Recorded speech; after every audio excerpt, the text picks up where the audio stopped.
Mank is the story of the man who wrote Citizen Kane, and the experiences in his life that influenced the classic film. This was a passion project for David Fincher that he's wanted to make since the 1990s, so let's see how it turned out.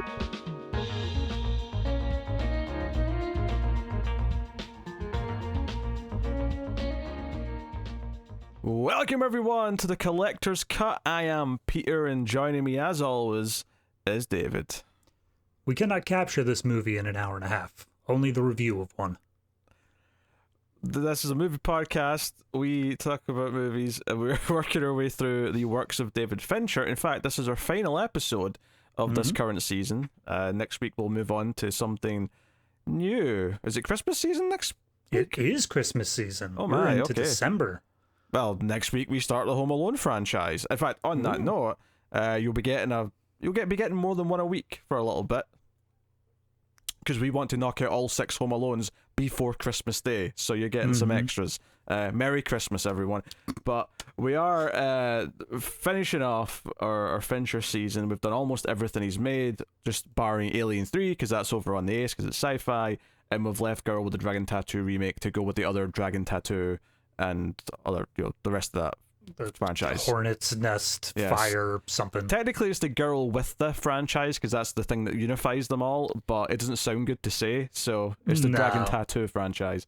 Yeah, that's far better title. So, yes, we're here for Mank, which was the one film, other than The Killer, obviously, which was brand new, that I hadn't seen out of all of these episodes that we've done. This was the first time watch, and I was excited to finally get around to it. I can't believe it's already 3 years old. I feel like I have just been meaning to get to it and just kept pushing it, and now it's been 3 years, which seems to happen with a lot of movies, to be honest.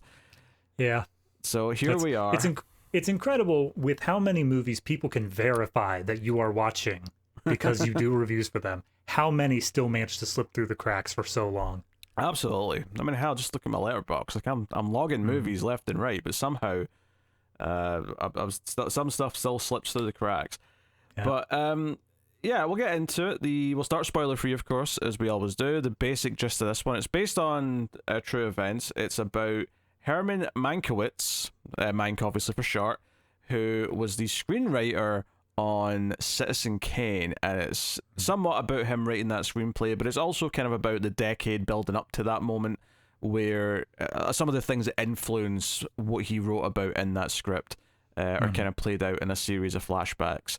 So it's black and white. It was a straight to Netflix movie. I mean, it did get a very limited theater release, so it was eligible for awards. I was gonna say, but I feel like every one of those prestige Netflix releases is just like with like a couple screens enough to get us into the Oscars. Yeah, it's just enough to be eligible and no more.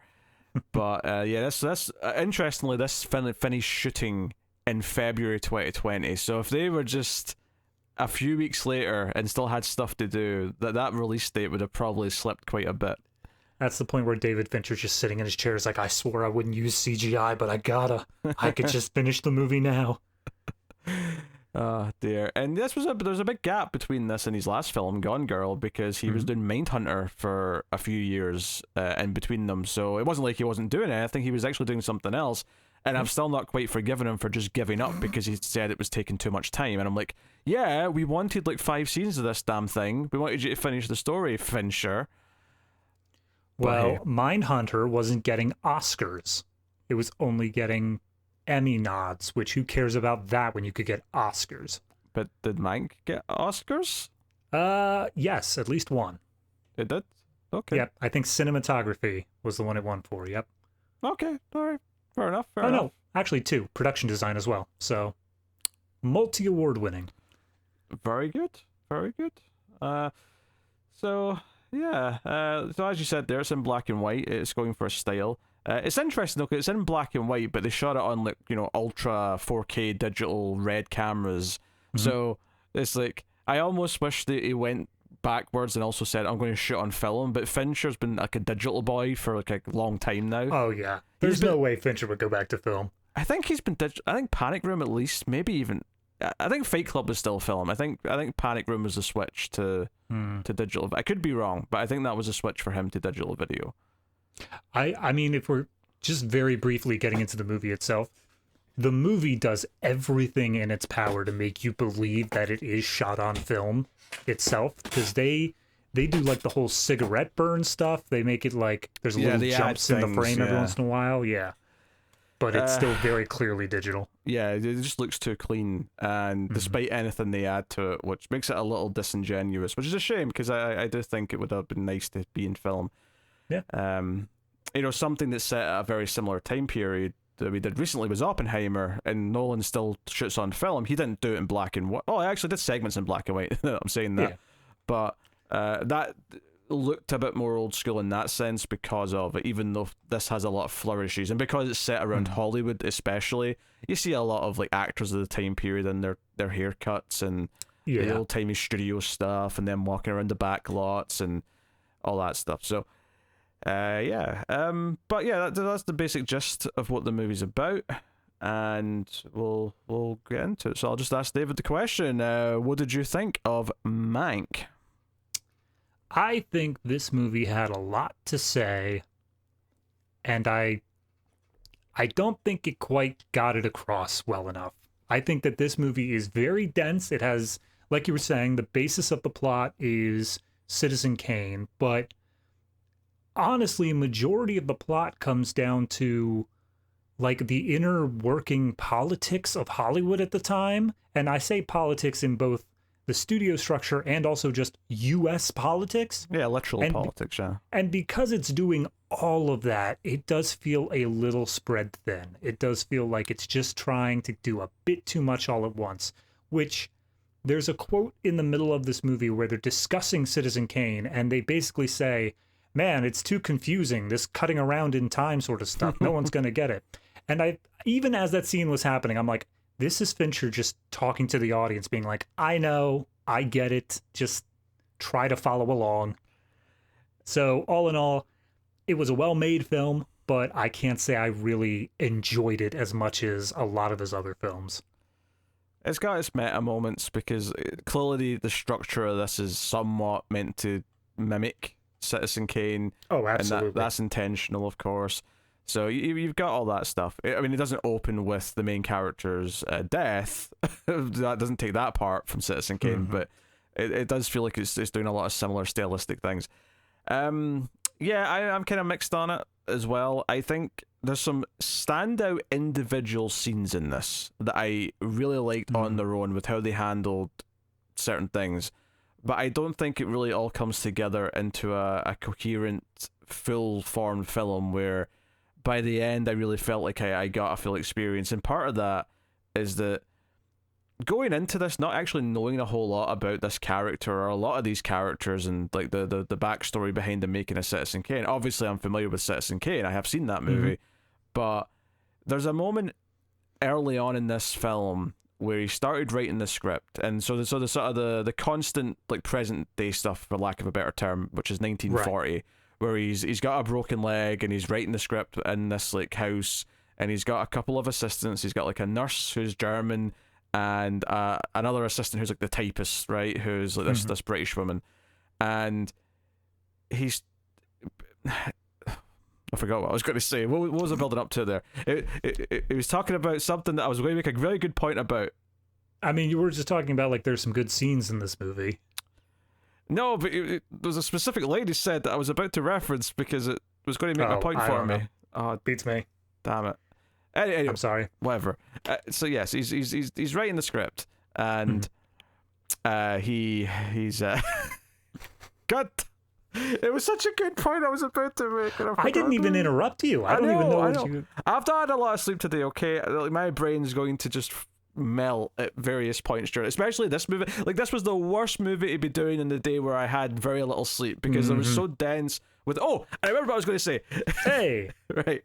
So there's a moment early on in this movie where he's written maybe some scenes, and the assistant reads it and goes... I mean, this guy you're writing about, he's clearly this other dude. And she doesn't say a name, she just says, I can clearly see who this is meant to be. And he's like, yeah, do you think other people will? Like, yeah. And I was sitting there going, I don't know who you're talking about, though. Right. Yeah. I don't feel like you've set this up for me. And obviously, as the movie goes on, you eventually get to a point where you do know who they're talking about. But it felt a bit weird. It felt like it's so dense with details that I'm sure were very well researched. In fact, just a bit of backstory on the making of this movie is that originally Fincher was going to direct this after the game. This was a script. I don't know if you noticed the writer of this. It was his father I did, yep. who wrote this movie. And his father passed away in 2003. For whatever reason, it got pushed back at the time. And I don't know if maybe after his dad died, it wasn't something he wanted to get to immediately. But obviously, eventually, it was a bit of a passion project. He wanted to finally do this script that his dad had written, which is all fine. It's all very nice. But that sort of, like, there's a clear love of this era of Hollywood and wanting to explore this side of it. And I did a little bit of research because, there was so many names and things been thrown around. I wanted to know a bit more. And apparently there are, like, two schools of thought. Apparently there was, like, journalists arguing in the 70s about, is Citizen Kane amazing because of Orson Welles', like, auteur direction and performance, or is it the script that's the star?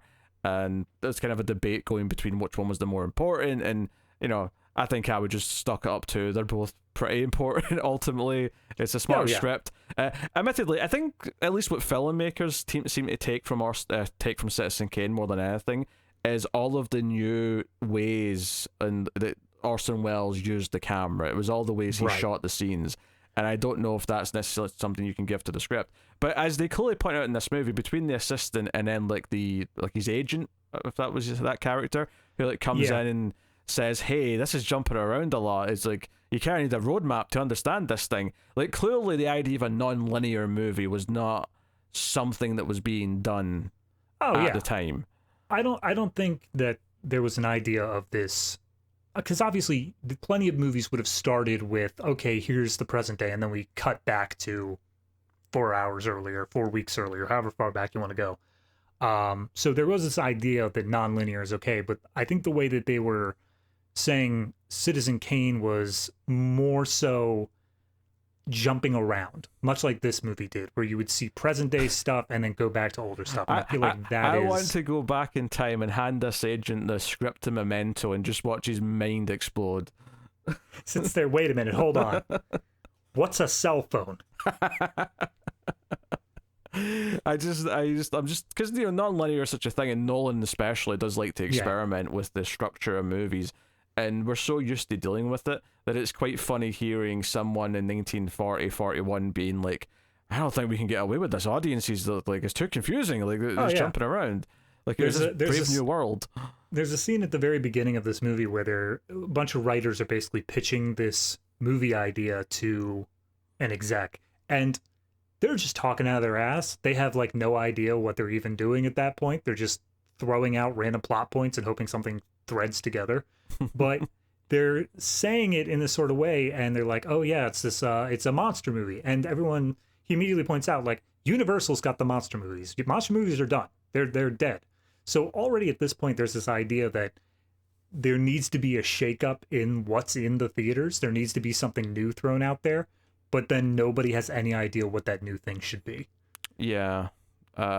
And it kind of comes back to the idea of letting people take chances. And if you're just going to say everything that's new is scary, then obviously, because the movie opens with some text saying Orson Welles, despite the fact that he was like 28, was given free reign to make a movie where he had final cut, he'd have no studio interference, and that's how Citizen Kane got churned out.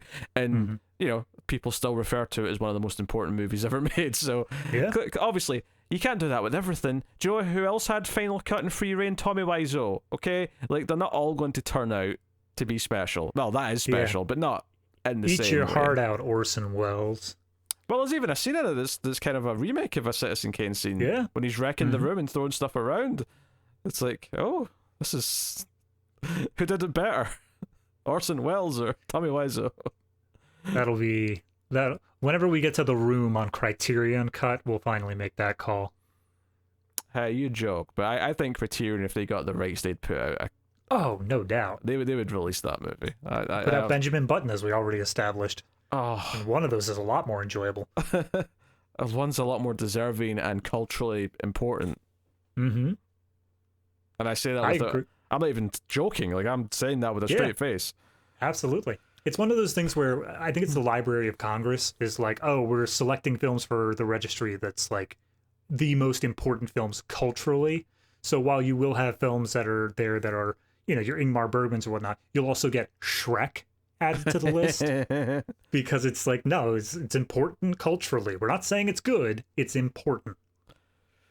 Yeah. So, yeah. But I think this movie, as it is I have no problem with the movie jumping around. Like, I love non-linear stories. Like, I'm super into it. I think this one, though, and this is very different from a lot of Fincher's movies, is that it's a lot more, like, laid back and, like, it's contemplating things. I don't want to say meandering because that's got a really negative connotation. Yeah. But it doesn't have this driving force throughout that's kind of pushing. Where, even Social Network has this driving force despite the fact that it's not a thriller like a lot of his other films. But then you look at something like Seven or Gone Girl, there's like a driving need to know the next bit. There's there's something constantly unfolding. Whereas with this, it's more of a low-key drama. It's a low-key analysis of how one person's perception of this time period led to the script, and it's in a weird way it's like a prequel to a movie, but it's a prequel to the making of the movie as opposed to the movie itself. But it almost feels like it dabbles into prequel territory at points with the ways like watching someone get involved in politics, and I'm like, oh, that shows up later in Citizen Kane. Yeah, things like that. I mean, that's the sort of thing where this movie, I really wanted to sit down between watching it and recording this and actually watch Citizen Kane again, because it just seems like there are so many parallels that are just being lost on me because it's been years since I've sat down and watched that film. Yeah, I wish I would had it more fresh because I've seen Citizen Kane, but it's been a while. So yeah, same. So I was like, yeah, I kind of wish that I had either just watched it or watched it right after, just to. The one thing that really got me was there's a segment probably midway through the movie where, I don't think it's a spoiler to say, Mank enjoys gambling.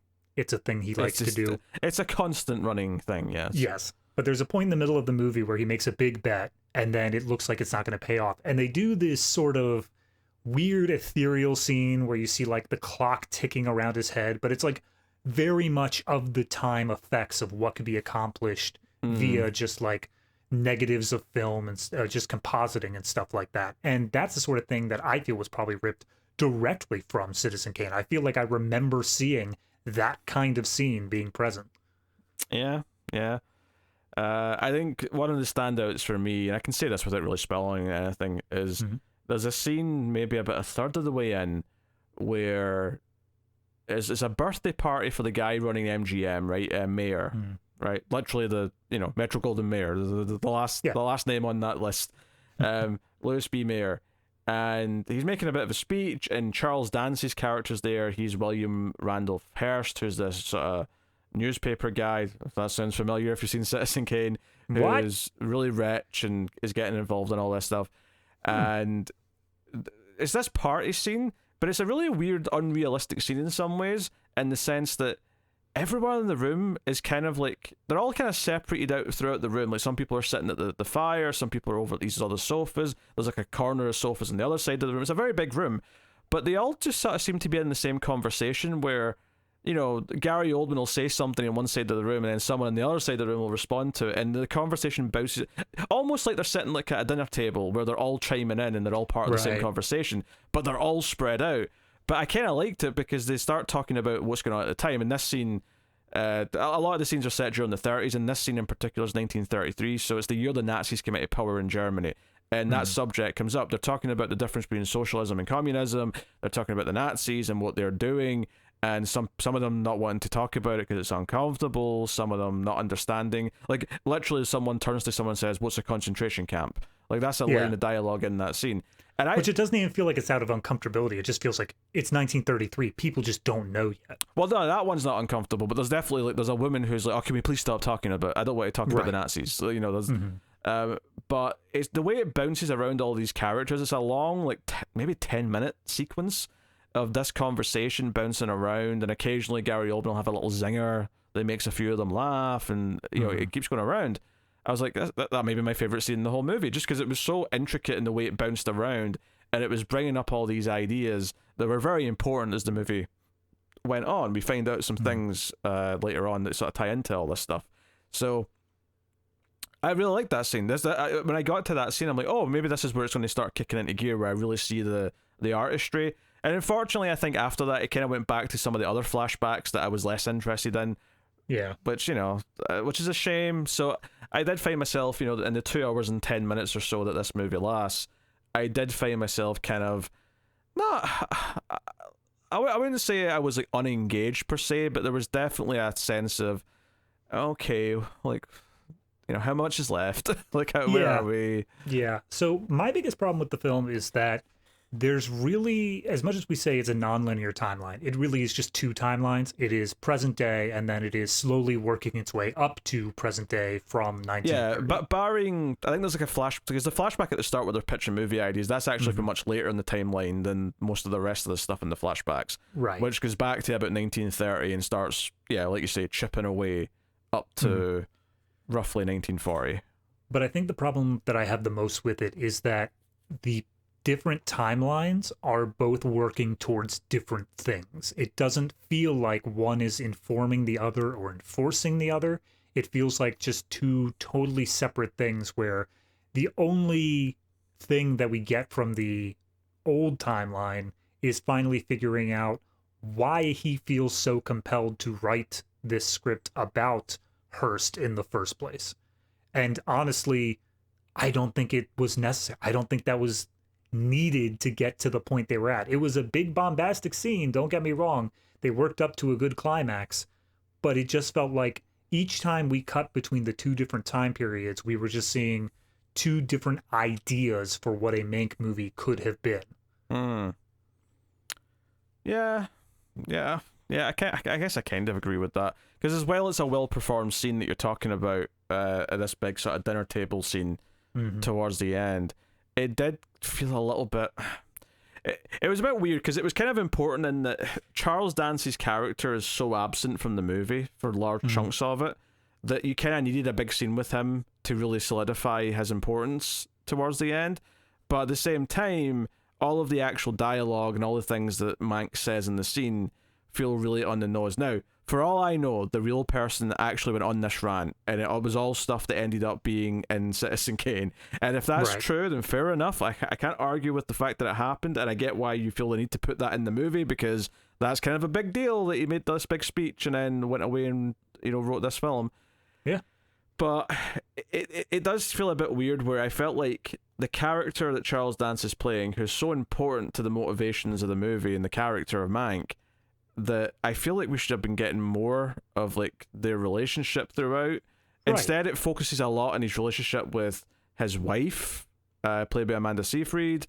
We get a lot of other stuff, which is important, but I do think a more emphasis on that would have been nice, because it did leave me feeling a little bit cold that we haven't developed enough of like the build to why he's feeling, because when they first meet Charles Dance, they get along quite well, and obviously that changes throughout the film. But it kind of changes between the flashbacks. We don't really get to see, we get a big event that he's tied to that obviously is an influence, but we don't really get to see specific moments where Mank's opinion really shifts, if that makes sense. And I do think that's a problem.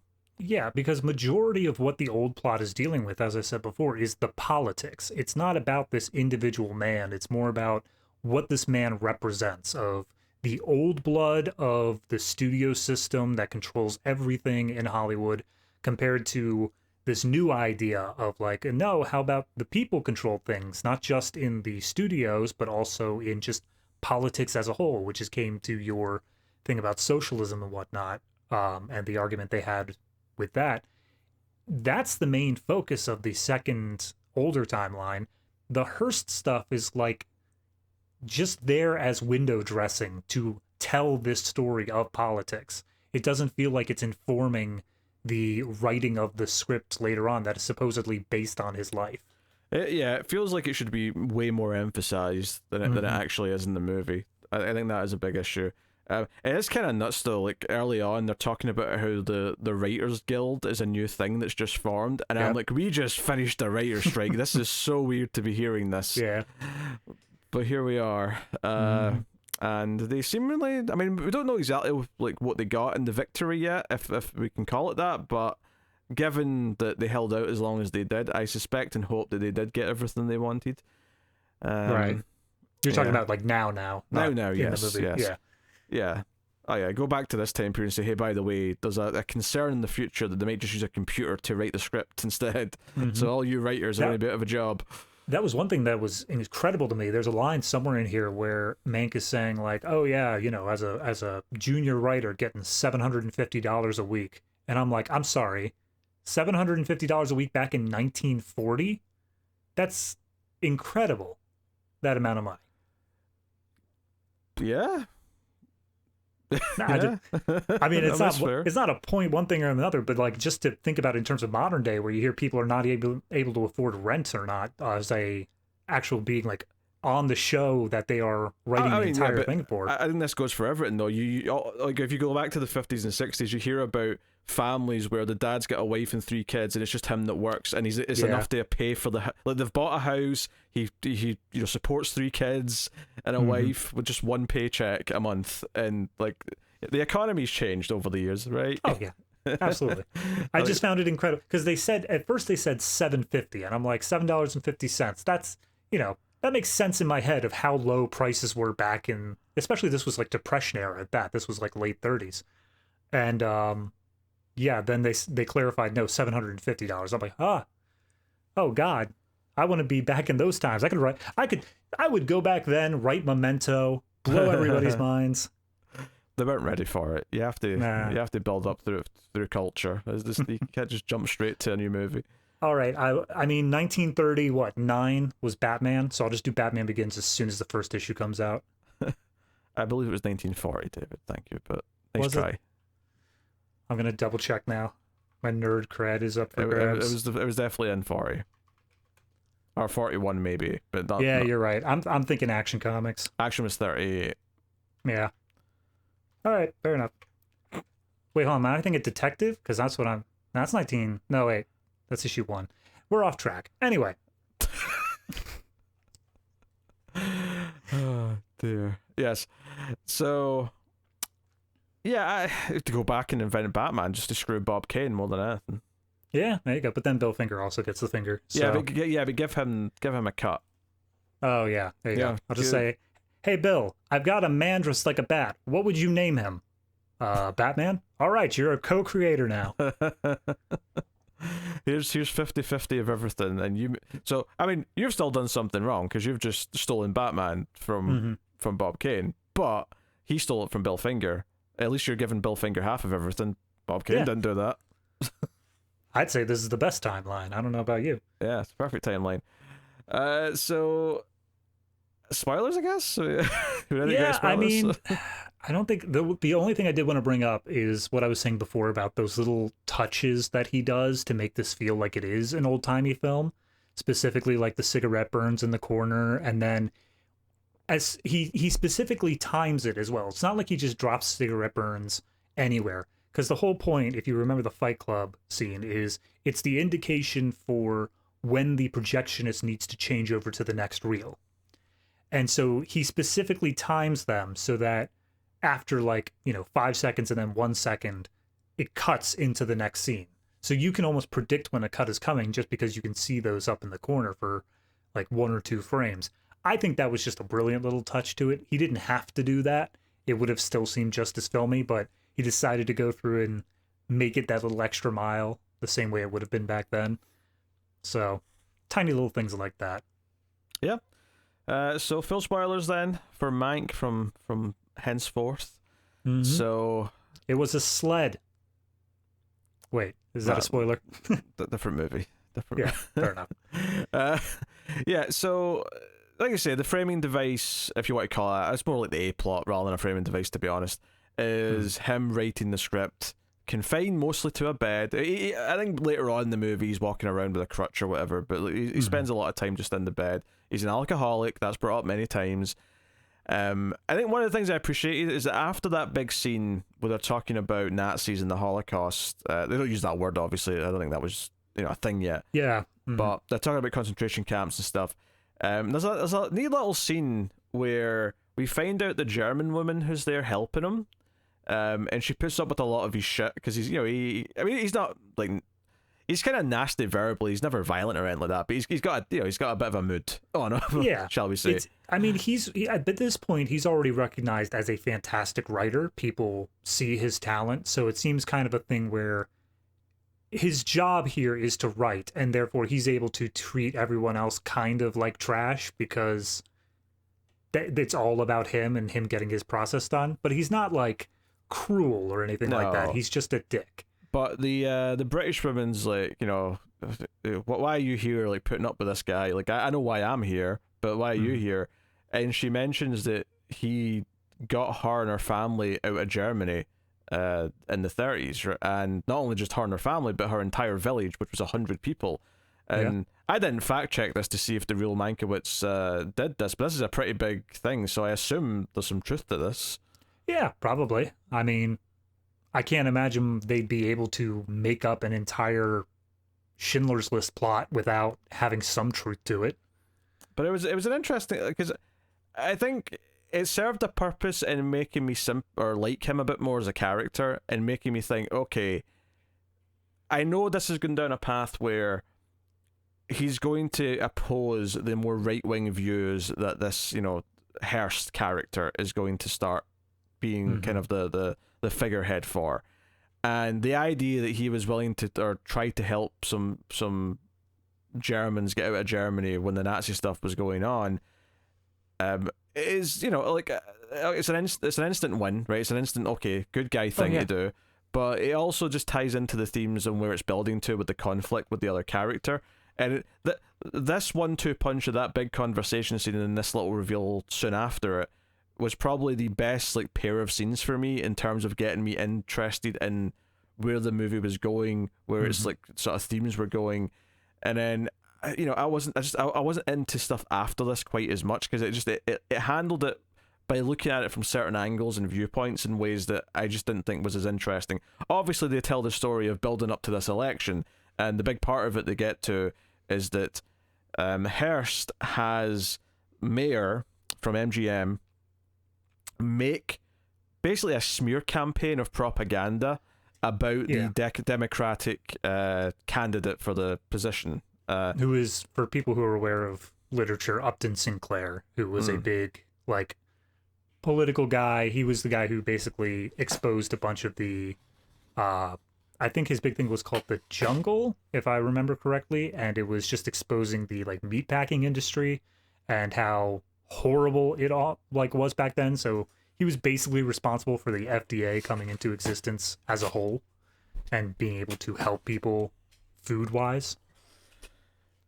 Yeah, so it kind of comes from, like, Mank's suggestion, but he's not being serious, of course, when he kind of says this, but he's talking to one of the execs that he knows at MGM and says, well, you can convince people that there's an ape, like King Kong's as tall as, like, this 3-story building, and you can convince, I don't even remember the actress's name, but he says this actress is a virgin in her 40s.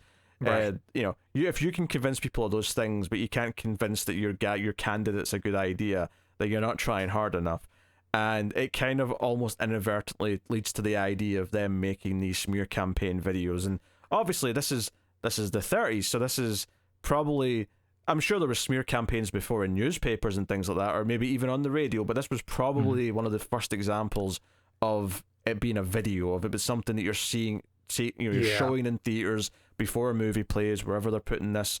Like, it feels like it's kind of tapped into a new malicious thing, to the point where one of the guys involved in doing it, who actually supports the Democrat, ends up committing suicide after the election is lost, because they kind of shrug it off as like, people are too smart, they're not going to fall for this, and then the Republican wins by a significant margin. Yeah, so because this came out in 2020, I mean, this came out in 2020 just either before or after the 2020 U.S. election, November 13th. So I think it was just after.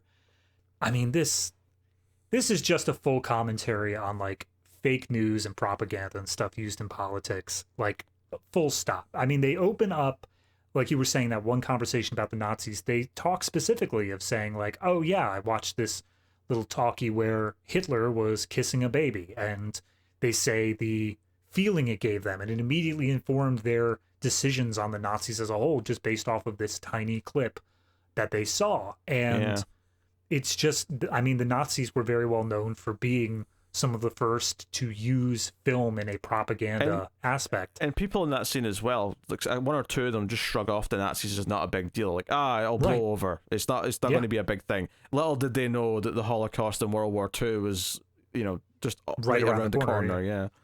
So then to turn that over and say, okay, we've got this, you kept calling it the smear campaign, but it's even more insidious than that, is that they specifically picked actors and such to pretend to be normal people, as if it were a newsreel, as if it were like a being funded by theoretically neutral people. In fact, even before you see the film they've made, there's a small scene on a beach where Mank is listening to the radio with his wife, and it's this woman who says she's a poor single mom, blah blah blah, and she's no, I'm voting for the Republican because I think he'll keep, I need to keep my home, and I think I'll be able to do that with him in charge. And she's doing this whole sob story and why she's voting for him, and Mank's like, that voice is familiar, and he realizes that it's an actress that he knows. Like he's basically clocked that they can get away with this because no one can see her, but he's actually recognizing the actress's voice. So they're already doing it via the wireless, as it was called in those days. And the film's the evolution of it. It's the next step. Yeah, but it was this idea that it seems to be the first time, of course, not definitively, but it seems to be the first time that they are working this in as if it were just news, as if it were these people just off the street. It isn't people being forthcoming and saying, I'm an actor and I believe that so-and-so should be governor. It's them saying, no, this is all just playing a role. This is all just sneaking it in under the wire as if it were something real. And I think that is a super interesting take. And I would have loved to seen that be kind of the main plot. And in a lot of ways it is, because we spend more time in the flashback than we do in the modern day story.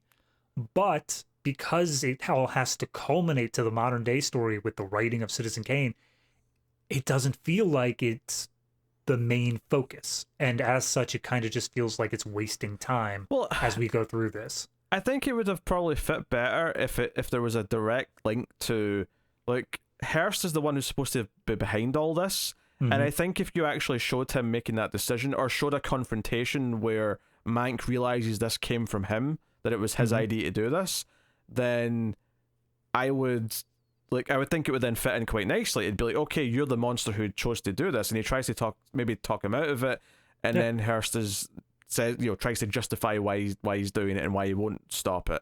And that could be your way to make it feel more connected to the writing of Citizen Kane and the movie. But it kind of just, like, I don't even think I realised that Hearst was even connected to it until the dinner scene where Mike goes on his rampage talking about it. I thought it was just the mayor guy from MGM. I thought it was just him. Yeah, I mean, I was able to piece together slightly earlier just because there was, I can't even remember where, but there was some conversation that basically implicated him because his beliefs were lined up properly and they were the only ones that had, like, the money to do this or something like that. But yeah, no, it's a super interesting plot line, and I really would love to have seen it more fleshed out. But it seems like the only reason they did it was to get Mank upset enough that they could have that final confrontation scene at the dinner table.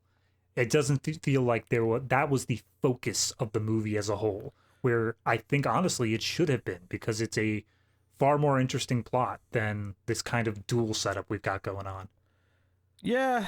You I think it's interesting to think about the actors who are in this, like, reel. Did they understand what the purpose of this performance was? Do they actually have these beliefs themselves, so they're happy to do it? Or they've been tricked into, oh, you're just playing a character and this is for something, and they don't understand that they're helping spread, like, support for this.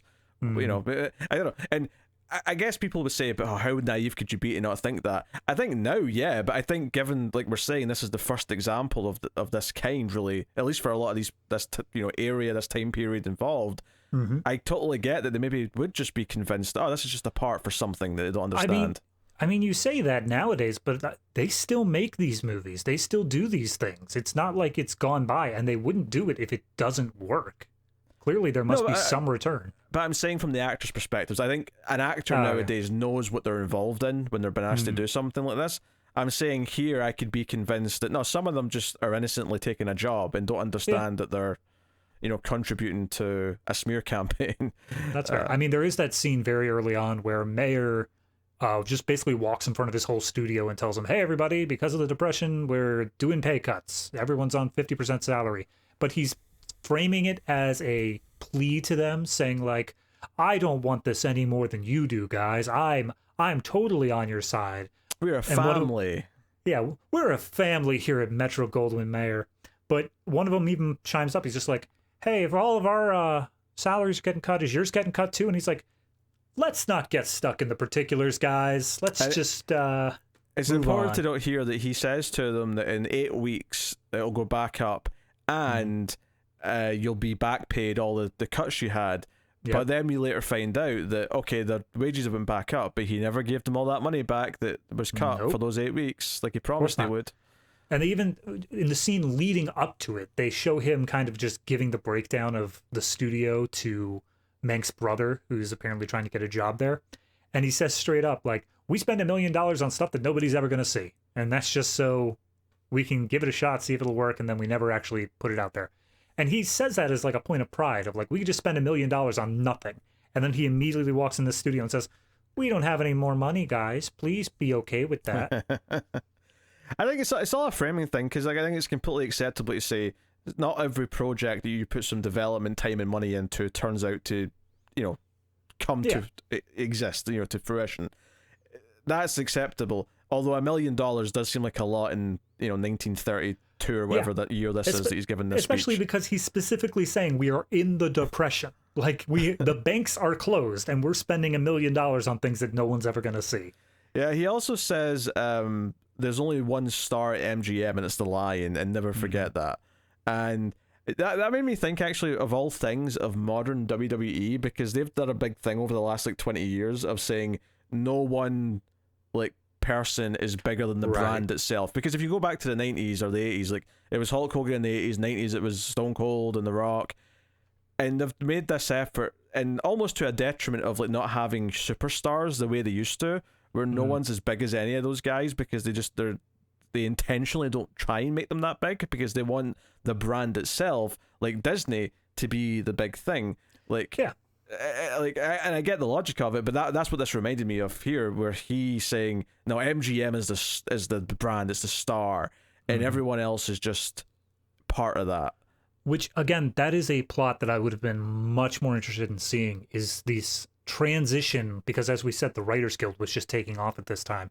I would have loved to see this transition of the dismantling of the studio system. I know it wasn't completely done by the time Citizen Kane came out, but I would have loved to see more of that slow chipping away of studios' complete and total power over the stars, over the scripts and everything like that. There's even a scene in this movie where there's a female lead, Amanda Seyfried, who's her girlfriend. Right. Yeah. Who's her girlfriend.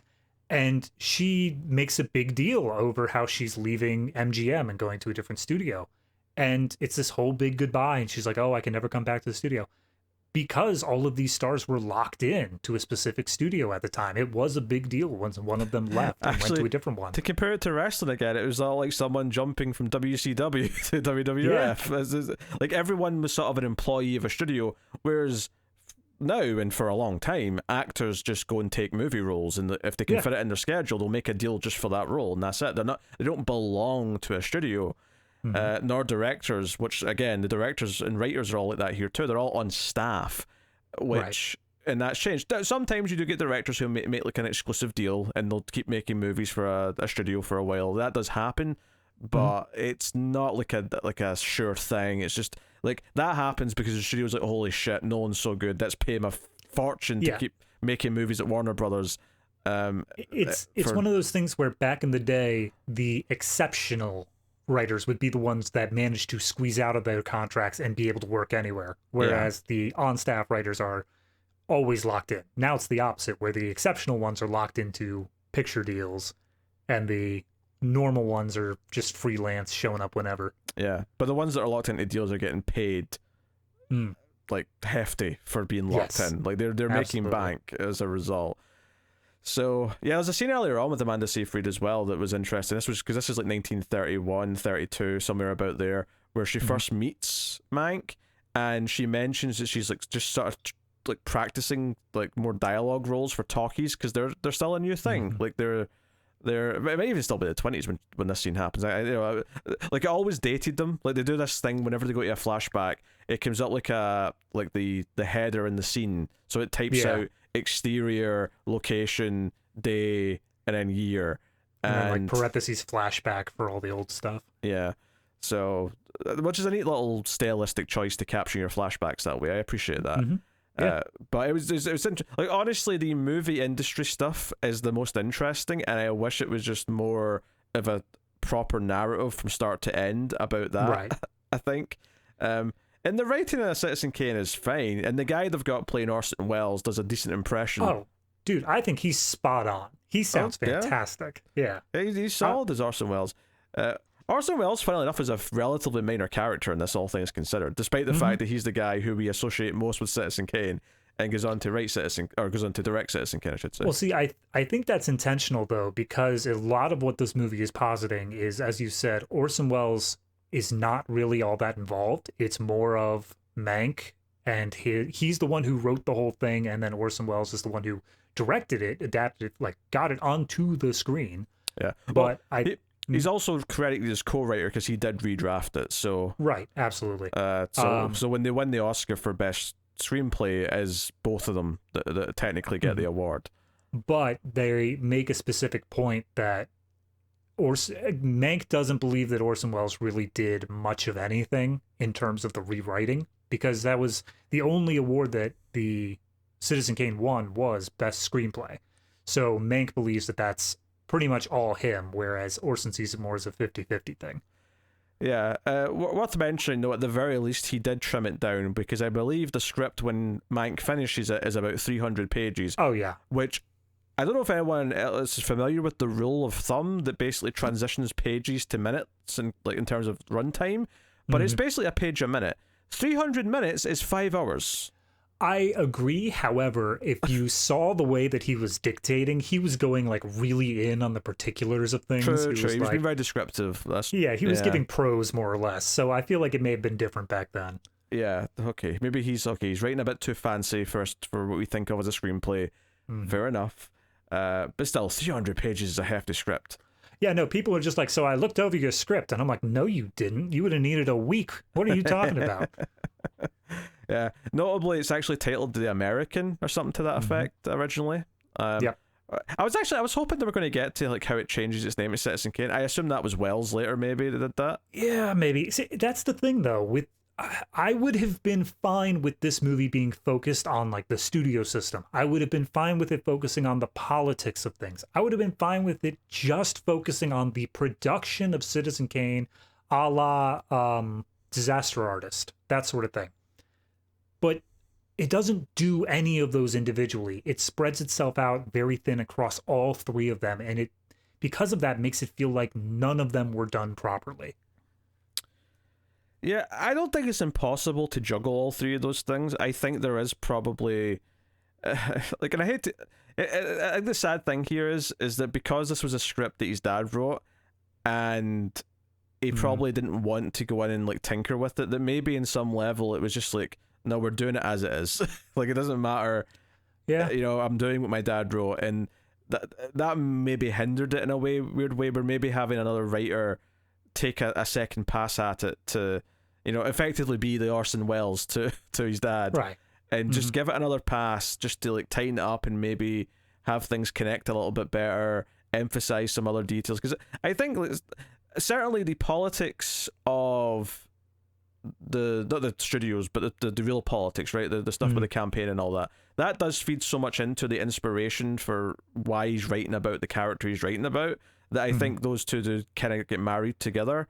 The studio stuff feels a little more separate. I mean, yeah, it ties in a little bit because they're talking about unions, they're talking about how that fits into overall politics, but it's specifically within the realm of the movie industry. Mm-hmm.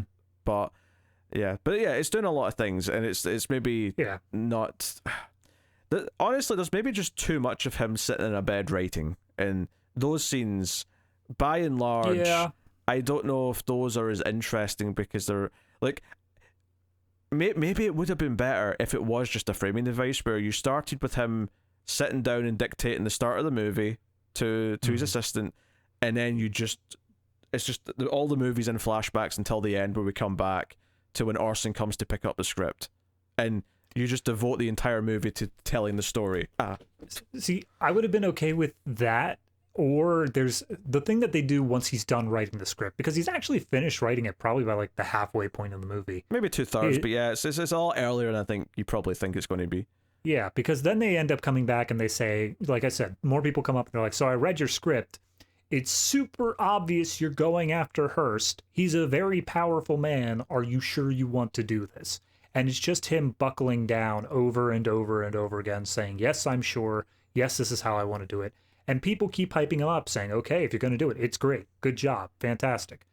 Until finally we get to the end where... And they all say it's the best thing he's ever written. Like, even though they're concerned about like it being so clearly about Hearst and everything but name, it's the best thing he's ever done. So they're all very proud of him for it. So at that point, the climax of this timeline of his modern day, or present day stuff, I should say, is... he calls Orson up and tells him, get up here, you and I need to talk. And he basically tells Orson that going against his contract, the way that it was originally signed and the way that it was basically done back then, he wanted credit for writing the screenplay. And Orson hates that idea. Yeah, Orson was basically like, oh, I've talked to the studio, RKO is going to buy you out and like pay you even extras. They're going to give you an extra 10 grand on top of the full price, even though you're not going to have to do another draft, because I'll do the second draft. Yeah, he basically said that because he thought that Mank was too afraid to actually take on Hearst and that he wanted out. Yeah, and he's like, no, I want credit for this. And it's an interesting thing because, obviously he says he wants credit. Orson Welles throws some things around the room, and then Mank goes, oh, maybe I should add a scene where Charles Foster Kane starts throwing things around the room. Which, if anything, that's maybe like when I compared it earlier to a prequel and some prequeliness coming in, that moment felt a little bit prequely. Like, I don't know, that was a bit on the nose for me. But see, I would have liked it. I would have loved to see a movie where we just, we see him writing the script, and whenever we get to a scene, we can do a flashback or some like aside to, here's the thing that inspired that. Here's the thing that got that going. Because then you could explore the life of Hearst and the things that he saw in Hearst's life that it inspired all these different things. But in the end, what I think is required in order to fully appreciate that is a really in-depth knowledge of Citizen Kane itself, which is why I think us both having not seen it for years now at this point, it's a lot of things are falling flat. A lot of things are not working the way they otherwise would. I do wonder how better this plays if I've just watched Citizen Kane and it's fresh in my mind. I do wonder how much better it might play, because there might be a lot of parallels that enhance a lot of what's happening, and that's very possible, but like ultimately I need to judge it on its own because that's how I viewed it. And same. I do think it's kind of mixed as a result. But yeah, so he wants credit, and it's notable that we get, like the Oscar announcement that they've won, but neither of them are there to accept it. Orson Welles making a movie somewhere else. He doesn't care enough he's too cool for the Academy Awards.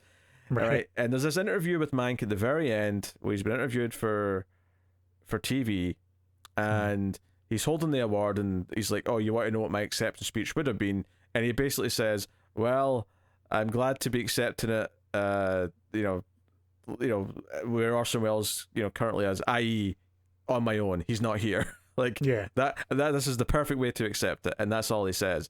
And then that's when you get the true story thing at the end, where it comes up saying, he died 11 years later. He never pursued screenwriting after this or pursued credit for anything else after this. He got his one credit that he was proud of, because this was the one thing that he ever really truly was passionate and cared about that he wrote. And it's like, okay, that's a nice little thing to tack on. But sad that he died so soon after. It sounds like him and Orson Welles didn't like each other very much, and fair enough. It's one of those things where, yeah, obviously he wrote the script, and it's a very intricate story in Citizen Kane, so he deserves the credit, no doubt. Like, there's absolutely no debate in that, and it is maybe quite interesting seeing where some of those influences came from. But at the same time, I think it's pointless to do this fight where, like, who's more important to Citizen Kane, because the filmmaking itself, how the scenes are captured, all these things are so important to why Citizen Kane is respected the way it is. It's a marriage of a good script and a good director, and it just so happens that the director's also acting in the movie as well. Right. But it's very much a marriage of those two things. And the truth is that, yeah, in filmmaking, if there's a different writer and director, typically it's the director's movie. That's just accepted, because the director's bringing all the pieces together. The director isn't necessarily building the sets, but he's still giving them decisions. He's still making decisions that they're going and working to his specifications. That, they're still trying to build a coherent image. He's not necessarily lighting the scenes himself, but he's still instructing someone else what he wants, and then the cinematographer goes and makes it happen and does the particulars. But the director's the one who's bringing all this stuff together. He's the person in charge. Right. And I mean, especially even for Citizen Kane, because obviously, as you're saying, Orson Welles made some cutbacks in the script. He's the director, and also he's the lead actor. Like, all of these things combined, when you think of Citizen Kane, even if Mankiewicz is the leading charge where he did everything in the plot of what the movie would become, Orson Welles still had all of this input, all of this way of getting it to the screen. So it's mostly his, all things considered. Yeah. I mean, writers should always be respected. They're so important. You can't have a movie without the writer. You can't have a movie without them writing down what happens in the damn thing. But movies are very collaborative, and so much of what a movie is comes after that part of the process. So which is why I think that it's strange that the movie kind of straddles the line where, in the story, in the text that we're presented, Mankiewicz just wants credit. That's all that he says. He just wants credit, which is totally acceptable. But what the movie seems to part with is the idea that we shouldn't be crediting Orson Welles at all. Like, he's not important to the film that came out, which seems just as oppositely insane. Yeah, it's absurd. Yeah. Like, they both deserve credit. They're both very important to what the movie is. And if they were having a pissing contest about that, and I don't even know if they were, it seems like journalists later were having the pissing contest. It sounds like they just didn't want to look at each other again, and that was it. It sounds to me like this is that same sort of thing where, Shakespeare wasn't the one who actually wrote Shakespeare. Like those sort of conspiracy theories that come up long after the fact that no one can either prove or disprove. Yeah. So, I don't know. I think my primary problem comes with the idea that I went into this movie expecting either the making of Citizen Kane or the life and times of Mankiewicz. And I kind of got both, and I kind of got neither. Because it didn't feel like I really saw how Citizen Kane was made. I saw how ostensibly it was written, but even then, it's just, they're still in the first act, cut to him drinking. Now they're done with the script, and everyone just tells him how good it is. There's this whole thing where he's got 60 days to write the script, and they've only got maybe 2 weeks left, and he's only done about a third of the thing. It's like, there's no way you can finish this. And then his secret power is booze. He's just at Dolph Lundgren in Expendables 4. You give him some booze, and all of a sudden he's a writing machine. I will pay you not to make that comparison again, but you're right. I know I'm right. Yeah. I said it because I'm right. Yeah. I don't know. It's. I mean, I've seen that before, where it's like, oh, the drunkard is better when he's drunk, or especially when it comes to the creative stuff, where it's like, oh, I do my best work when I'm high, or something like that. I get it, but it doesn't make it a compelling story to just then skip over the part where he's drunk. That's the part that gets me, is that they just cut from, we only have the first act done, to, all right, it's a masterpiece. Send it on its way. Yeah. And that's the scenes towards the end where various people try to talk him out, but the brother's concerned because you get into trouble with Hearst.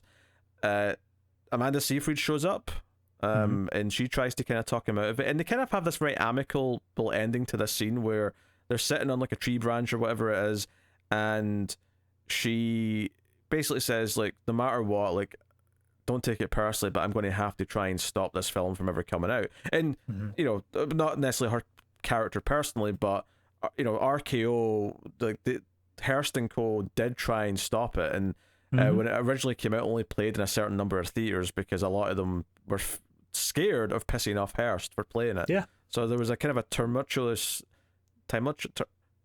I'll skip that word. Tumultuous. Thank you. That's the word. Yes. The beginnings to the movie coming out, which is there's so many movies that are classic. Like Shawshank Redemption bombed in the theater, but like became this juggernaut over the years afterwards. And it feels like Citizen Kane, like I want to say it wasn't even critically that loved when it came out either. Maybe one of those where probably not. It took some time for everyone to realize, oh wait, this is actually doing really great things here. Yeah. But so I mean, those scenes are interesting, like on paper.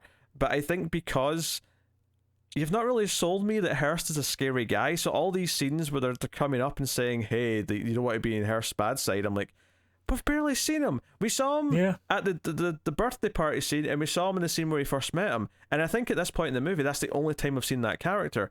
And he didn't really leave a lasting impression. If anything, the guy from MGM made more a lasting impression in the party scene. It was his party for a start, but the guy from MGM, like Mayer himself, and then also the junior executive who ends up taking over.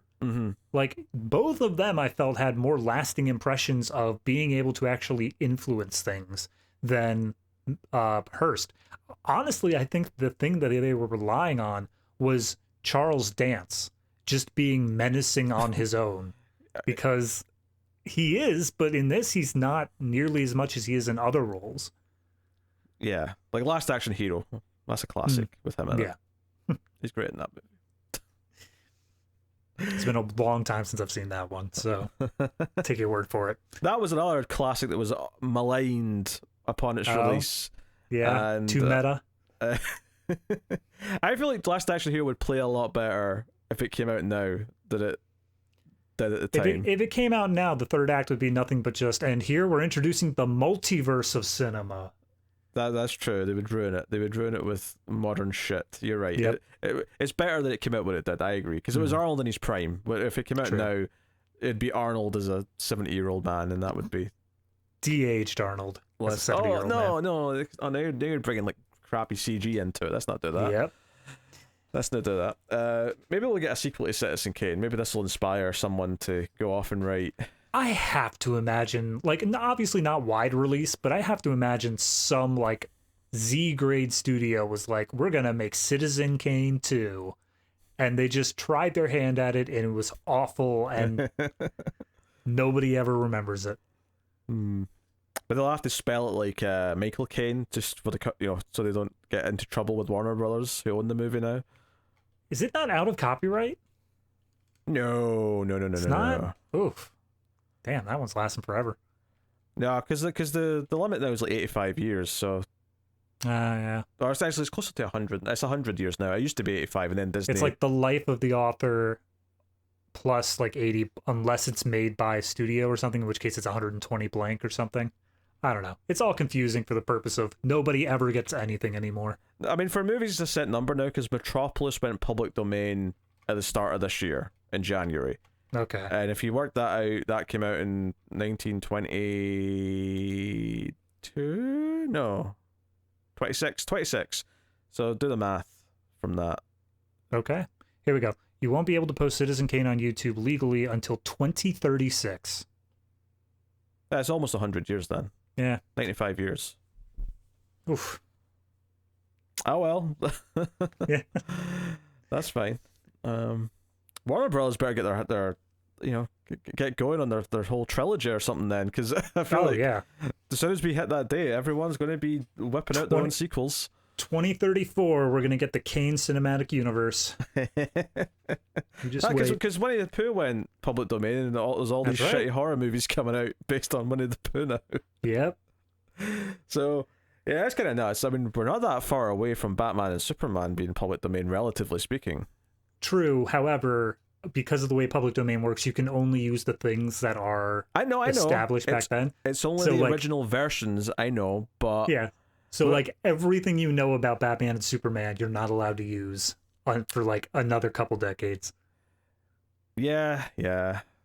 I just imagine there's like the headaches of having a legal team who's keeping track when all these things go public domain. Like all the individual, like this is when Kryptonite goes public domain. This is when the Fortress of Solitude goes public domain. This is when this version of the S Shield goes public domain. Like there's the how like detailed some of those stupid documents must be. Like going through all that crap. I can't imagine. I mean, now that they've been publishing like Golden Age stuff again in either reprints or omnibuses, it's actually really easy to just keep track of, oh, this issue came out X number of years ago, therefore I'm able to use it because it mentions kryptonite or whatever. Yeah. It is worth mentioning, and this goes for film, that only the original version is public domain. So if Warner Brothers have done a new 4K remaster, that 4K remaster only starts copyright when it get created. So you know, like you can't just post the 4K Blu-ray like transfer without incurring copyright law. It's only if you have literally a film print from that time period or a copy, a digital scan of it. But so there is definitely some. I feel like some people are going to think they can just do a lot of things immediately, and you can't really. But the one thing you can do is use the ideas from it. Dude, I remember back in the Wild West days of YouTube where everyone thought that you could just put a disclaimer in the description that says, I don't own this, and that was enough. People are going to do whatever they want to do. Yes, but then people started like earning money from ads on YouTube, and YouTube had to clamp down on that. Yeah. Anywho, I guess we're done talking about I was going to say, did we watch a movie? We did. Yeah, the only other things that I did want to bring up is that I really enjoyed the performance given by the wife, Sarah, because all throughout this movie, he kept on doing things that were just selfish and rude and self-centered, like those bets he made, and he seemed like he was having almost an emotional affair with the girlfriend of Hearst at certain points. Yeah, nothing physical, but yeah, it's never physical. In fact, at one point, his wife, when she eventually shows up in the quote unquote present day part of the movie, because we mostly just see her in flashbacks, because she's not there when he's writing it until she shows up with the kid like late on, and she says something to the effect of platonic affairs, which is basically what we saw. Is that which not that a married man can't have female friends, but it definitely feels like he goes off with her. Although that said. That scene where he goes off with her after the party, his wife tells him to go. Like she kind of gives him a nod and says, "Hey, go and speak to her." Yeah, and that's what I like most about that character, though, is that she just kind of gets it. She just is like along for this. As in that same scene you were saying, she gives this whole thing about like, with you, I'm never bored. With you, I have to ride this out and see how it's going to end because it's been a hell of a ride thus far. I like that just because so many times the plot would be, oh, you know, this wife who was not given the proper attention, she ends up forsaking her husband's name and like she divorces him, whatever. I'm happy to see something done differently. I'm happy to see a wife who stands by and is just like, yeah, no, give it a shot. Whether or not he deserves it, completely separate conversation. But I enjoy the change up in pace at the very least. Yeah, and he keeps referring, like, he calls her poor Sarah, and she doesn't like being called that. And it becomes a running thing where other people accidentally call her poor Sarah and then go, oh shit, I said that in front of her, because they all know she doesn't like it, but because Mank always calls her that, they're all used to saying that. So that's like a running little thing. So yeah, it was just a little belittling. And then the other thing is the British woman, the stenographer or whatever you want to call her, who's taking down the script. They do this weird thing, which I feel like has to be a parallel to Citizen Kane in some way, but I can't tell what. Where at the very beginning of the movie, she receives a letter from her husband who is out in the war, and it turns out that their ship went missing, and he is presumed dead or prisoner. And this, you know, it informs her character. She's very upset by this, but she still manages to stick around. And at the very end of the movie, she gets a letter. Like right as Orson Welles storms out after trashing the scene, she gets a letter saying, "My husband's been found. Everything is great." And it's like smiling as they stare into the sunset. Yeah, and they hug, and it's a whole, Yeah, it was a weird scene, but I feel like it has to be a reference because it doesn't really fit otherwise. Yeah, that did feel weird to me as well, actually, now you're bringing it up. But again, yeah, I feel like maybe watching this right after Citizen Kane would probably benefit this quite a bit, because you'd maybe see a lot of these things, but it should work on its own, and I don't think it fully does. I think there's individual scenes that are really good with performances, and hell, the big birthday party scene where they're all just having this big conversation about everything. I thought that was really well directed and performed and edited. Yeah. I think, the filmmaking at points is very good. But then there's other times where it just kind of feels like it's meandering a little bit, and it does feel fractured in what its focus is, and like emphasizing the right things, so that things, when big moments happen later on, they should feel like bigger deals because we've been building up to them. And instead they left me feeling a little bit cold, where I'm enjoying Gary Oldman doing the performance, but I'm not really feeling the emotion of the scene. Yeah. And I think that's also, I mean, as much as it sucks to say, this is kind of in the same sort of vein as Benjamin Button, where it is the life of a character, not obviously their whole life, but a very large portion of it that doesn't feel like it really had a guided through line. It doesn't feel like there was a individual thing that was getting us from A to B. What? The present day storyline did, but I don't feel like the rest of it did. As we know, you can't fit a whole man's life in 2 hours, only the essence of it. Yes. Which is why I opened it with the mangling of that quote. Yes.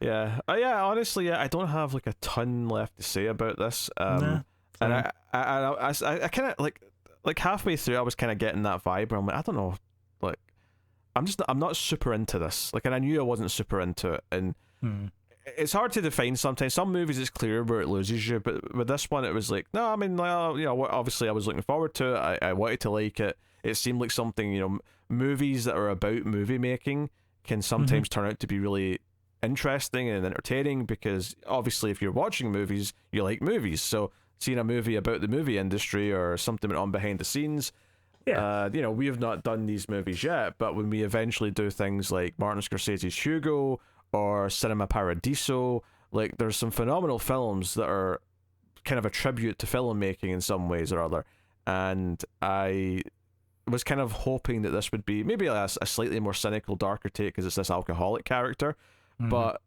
instead it felt a little bit more subdued than I think I was expecting, which is fine, but I don't think all the pieces fit together as well as they could have. And I think when we looked, I don't know if it was on one of the shows or like just afterwards, but we looked up like the critical reception it had, and it was still positive, but it did seem lower than I think we were expecting. Yeah. It was definitely beneath like the 8s that most Fincher films had. Yeah, it had like 74% on Rotten Tomatoes, which is still good, and for certain movies that would be great, but it felt a little low for what this seemed to be, which was an Oscar contender by David Fincher that's about the history of a famous film. I don't know, it felt like this feels like it's maybe going to, like, in hindsight, I'm like, okay, yeah, I can kind of agree with it missing the mark a little bit. So it strikes me the same sort of way that like very specific documentaries are made, where if it's something that you have a great interest in, if you're really into Citizen Kane or you're really into the old Hollywood system, I feel like this is right up your alley. I feel like this is something that you're just all in on. You enjoy seeing the portrayals of, you enjoy seeing how well it was done, because it seems like it was very well researched to fit the time. But without knowing Citizen Kane right off I think if you haven't seen Citizen Kane at all, this movie, at least 30% of it is just completely lost on you. If you don't know Orson Welles, there goes an extra 10% on top of that. I think that there is certain things you need to go into knowing about before you see this movie in order to appreciate large swaths of it. Yeah, I think that's fair. And I think if it was, and I've said this a few times now, but if it was fresh in your head, I think it might enhance it, and I might have enjoyed it more. But as it is, I'm judging it as a standalone movie, and I think it is a bit more of a mixed bag. Yeah. So with all that said, it's time to rate Mank. So what are you giving it? I mean, there's only one Fincher film that we've been really hard on. Killer may or may not be. Yeah, this is the thing. Obviously, the Killer review will already be out by now. We're recording the rest of the Finchers in advance. I hope the Killer's good, but Same. By the time you guys hear this, you'll already know what we thought of the Killer, because that would have been 2 weeks ago. But yeah, but I don't think this is among like Benjamin Button levels. I think it's the same kind of problems that are stemming here, where it's just this lack of focus and doesn't quite get across what it wants to get across, but it's nowhere near as poor in terms of just being able to watch it. So I would say this was higher than that, but still low in general. I'd say this is probably like a 6 for me, because I'm looking at Panic Room, which was the lowest one that I gave otherwise, and this is lower than Panic Room for me. So I'm gonna say 6. Yeah. I like Panic Room a bit more than you do. So no, I was thinking 6. 6 was the number I had in my mind, because there's good filmmaking in here. There's individual scenes that in a vacuum are really good. It just never all quite comes together. So I like a lot of the things that it's playing with. I like a lot of the subjects that it's tackling. I just wish that I was really invested in the character's journey by the end, instead of it feeling like a really fragmented story where it never really felt like one thing was building to the next, and I really got that sense as I was watching it. So it's a shame. It's a shame to end Fincher season on a downer. Hopefully his newest film we were more positive on, but we'll find out. You'll already know. We'll find out in a few weeks' time. Non-linear storytelling. Very good. But yeah, so that is our thoughts on Mank. I suppose we have to see if it makes the cut. Yeah, guess we do. I mean, yeah, go for it, please. I think we say it doesn't make the cut. I don't think it's cutting it close, because I think our general tone right from the start was that this is a misfire, and it's, well, there's some good things in it. I don't think it's enough to say it's cutting it close. That's fair. Yeah, I mean, I was between cutting it close and cut from the collection, but I think cut from the collection sounds right, because I have the only time I could ever think of revisiting this is if I sit down and watch Citizen Kane and somehow remember that this movie exists afterwards, being like, oh yeah, I wonder how that's going to play out now. Yeah, it would be a companion to Citizen Kane if I ever watch it again, and even then, I'm not convinced I want to sit through it again. Right, absolutely. So that's probably about as damning a statement as I could probably give it. So there you go. That is our thoughts on Mank. We will be starting our new season next week, which is Home Alone season for Christmas. So that's we don't all. Even have to wait. Yeah. Sorry, we don't even have to wait a full week. Next episode's coming out on Wednesday. Oh, we're starting the 2 a week immediately. Yeah, we got 6 Home Alone movies to go through, I think, all in. We got Home Alone 1, 2, 3, 4. There was a TV movie, and then Home Sweet Home Alone was the new one they did a couple years ago. We're going to do all 6 of those bad boys. Hey, throughout December. We all know how the younger targeted movies do, so I'm sure those last few are just going to be top tier quality. I mean, everyone's got nostalgia for 1 and 2. Some of us of a particular age might have a little bit of nostalgia for 3, just because I was young when it came out. Yeah, it was just on. But I have never seen 4 or 5. I don't think I have. Or the new one. So one of them has, oh God, which actress is it? Scarlett Johansson. She's in the 3rd one. Yes, that's what it was. Yeah. Okay, if that's the 3rd one, then never mind. Yeah. I was going to say one of the later ones has an actress in it that went on to be big. I know the 4th one has French Stewart in it from Third Rock from the Sun, because he's on the poster. Ah, the mark of quality. But that's all I know. Yes. But that's the show. You can support everything and get bonus stuff over at patreon.com/MailFuzzTV. Every month on Patreon, you get, at the $3 tier and up, you get access to the Criterion Cut, which is a monthly show where we do movies from the Criterion Collection, so some of the potentially the best movies of all time. And at the $5 tier and up, you get Extra Reels, which is a monthly show where we review some of the worst movies of all time. They are the yin and yang to each other. They are... they're the polar opposites. They're the North and South Pole. They're the Coke and Pepsi of the show. Actually, I don't even like that, because I like both Coke and Pepsi. I feel bad. I was going to say same. Yeah, I feel bad giving one the distinction of being the Extra Reels equivalent. That's not fair. They're the Coke and Dr. Pepper. That's a better comparison. I'd say the Coke and the RC Cola. I've never had that, but I'll take your word for it. But Dr. Pepper's disgusting. Yes, hot takes today, folks. I mean, I just like cola enough that if there is no Coke or Pepsi, I'll just take whatever fizzy drink. If it's Dr. Pepper, so be it. I'll take it. Yeah. Also, screw cherry Coke. That's also shit. Anyway. That one's bold. I'll give you that. That one's bold. Vanilla Coke as well. Basically, I don't like other flavors. Just give me Coke. Like, regular Coca-Cola is all I want from Coke if I'm going to have Coke. See, I've always wanted to try, because they've come out with some weird ones recently. I think one of them was called like Starlight flavored or something. I have no idea what that's supposed to be, but I want to try it. AI-powered soda from the future. Anyway, that is the show. So join us for the Home Alone season starting next week, which we'll be doing throughout December. But thank you once again for watching or listening. We always appreciate it. Keep watching movies and